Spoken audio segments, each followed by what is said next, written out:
Hello, good evening everybody. आज का बड़ा इंटरेस्टिंग टॉपिक है carbon resistors and their colour codes. हम लोग देखते हैं कि बड़ा छोटा छोटा एलिमेंट जो है इलेक्ट्रॉनिक सर्किट में लगा हुआ आता है और उस पर लाइन दिया रहता है, लाल, पीला, हरा, बैगनी, कुछ इसी सब टाइप का। तो वो इतना छोटा होता है कि उस पर रेजिस्टेंस लिखना संभव नहीं है, इसीलिए उस पर कलर का बैंड दे दिया जाता है, चार बैंड, 1 2 3 4 बैंड दे दिया जाता है। और उसी पर आपको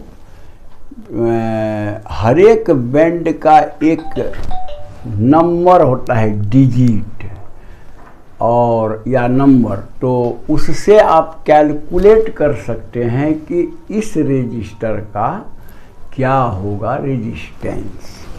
तो अब वही चीज़ अभी पढ़ेंगे, लेकिन सबसे पहले आप जान लीजिए कि रेजिस्टेंस दो तरह का होता है, एक वायर बाउंड रेजिस्टर और एक ये कार्बन रेजिस्टर। तो वायर बाउंड रेजिस्टर तो हम जनरली इलेक्ट्रिकल सर्किट में यूज करते हैं या अपना घर में यूज करते हैं। वायर से बनाया जाता है, एलॉय वाला वायर, एलॉय जैसे कौन सा वो बनता है, नाइक्रोम एलॉय या कॉन्स्टेंटाइन या मैंगनीन, इस सब एलॉय से बनता है वायर बाउंड रेजिस्टर। उसका रेजिस्टेंस का रेंज ज़्यादा नहीं होता है, मान लीजिए कुछ फ्रैक्शन ऑफ ओम से लेकर के ए फ्यू 100 ओम्स तक ही होता है। लेकिन इलेक्ट्रॉनिक सर्किट में हम लोगों को बहुत हायर रेजिस्टेंस चाहिए, तो उसके लिए ये सूटेबल वायर नहीं है, उसके लिए सूटेबल है कार्बन। और कार्बन को, पाउडर को मान लीजिए कि एक सूटेबल बाइंडिंग मटेरियल के साथ उसको बढ़िया से मिला करके और सिलेंडर के रूप में उसको ढाल दिया जाता है। ये देखिए ना, सिलेंडर के रूप में, और उस पर एंड्स में 2 तार भी दे दिए जाते हैं, कंडक्टिंग तार, ताकि बाहरी सर्किट में उसको कनेक्ट करें। तो देखिए, और उस पर 4 ठो बैंड डिफरेंट कलर्स का दे दिया जाता है। तो देखिए, पहला और दूसरा डिजिट बताएगा और तीसरा जो है मल्टीप्लायर यानी 10 टू द पावर कितना बताएगा, माने ये दोनों digit into 10 to the power कितना होगा। और चौथा जो है वह आपको टॉलरेंस बताता है, कितना परसेंट ऊपर नीचे, माने एग्जैक्ट वैल्यू नहीं बताता है, टॉलरेंस के साथ बताता है, यानी प्लस माइनस करके कि हाइयर इतना एंड लोअर इतना के बीच में ये रेजिस्टेंस इसका है। तो आप समझ गए कि कैसे ये बनता है और क्या होता है। अब मेन चीज़ है इसका ये टेबल। ये टेबल अगर आपको दिमाग में है तो आप तुरंत वो देख के कैलकुलेट कर लीजिएगा। एक ठो मैंने एग्जाम्पल दे के समझाया है। कलर, हाँ, ये टेबल में देखिए क्या है, कलर, कौन सा कलर है, देखिए ये 10 ठो कलर है, 1 2 3 4 5 6 7 8 9 10, और गोल्ड और सिल्वर मिला के 12 हो गया, ठीक है। अच्छा, डिजिट, हर एक कलर का एक डिजिट होता है, जो लिखा हुआ है 0 से लेके 9 व्हाइट तक। गोल्ड का कोई डिजिट और सिल्वर का डिजिट नहीं होता है, इसलिए वो खाली जगह छोड़ दिया गया है।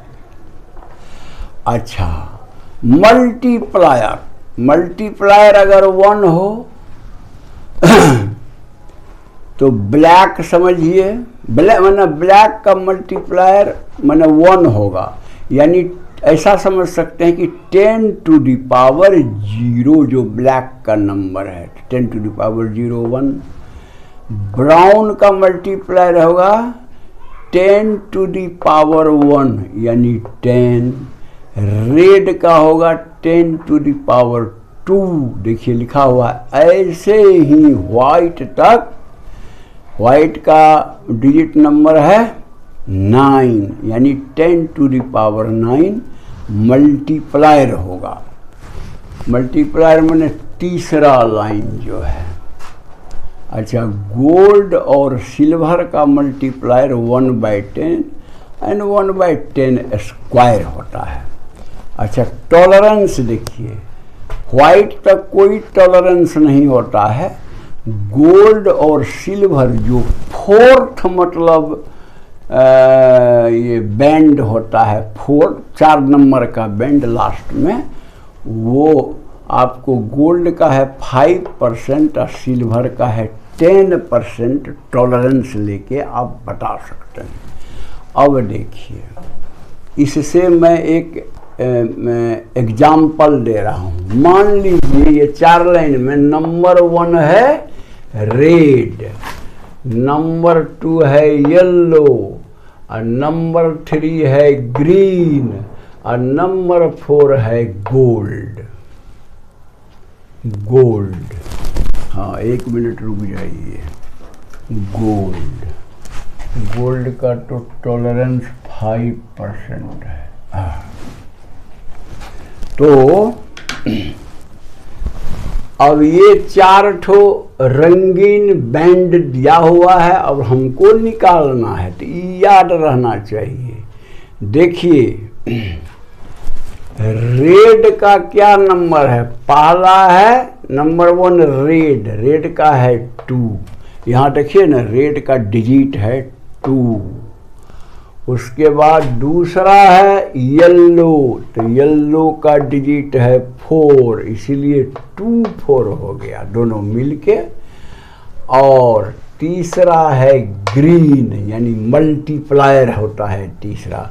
तो ग्रीन का देखिए ना मल्टीप्लायर 10⁵ होता है। ग्रीन का नंबर 5 डिजिट होता है, इसलिए मल्टीप्लायर हो जाएगा 10⁵।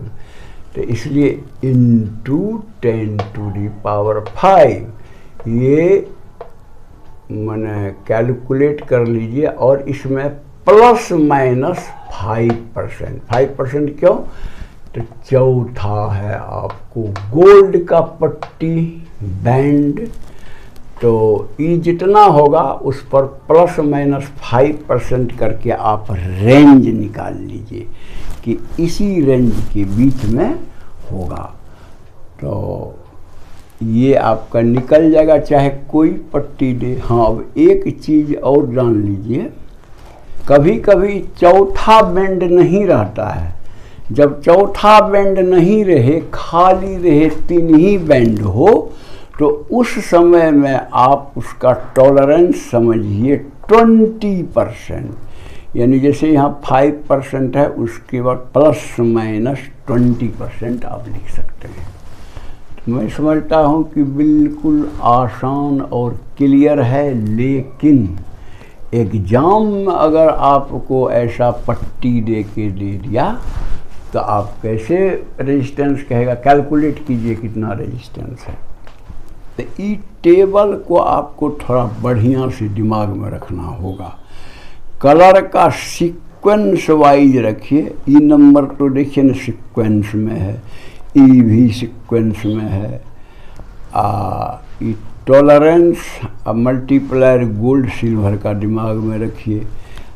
कहने का मतलब कि नंबर का, ये कलर का आप सीक्वेंस दिमाग में रखें, तब आप 0 1 2 3 4 5 9 ऐसा करके डाल सकते हैं। ये आपको रखना पड़ेगा, तब आप अगर एग्ज़ाम में आता है बैंड दिया हुआ है तो आप कैलकुलेट कर सकते हैं।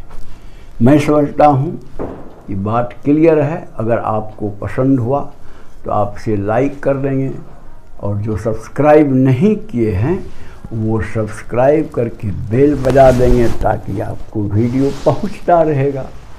और अगर आप दूसरे की मदद करना चाहते हैं तो उसको भी व्हाट्सएप से भेज दीजिए, उसका भी स्टडी अपना बढ़िया से चलता रहेगा। That's all, thank you.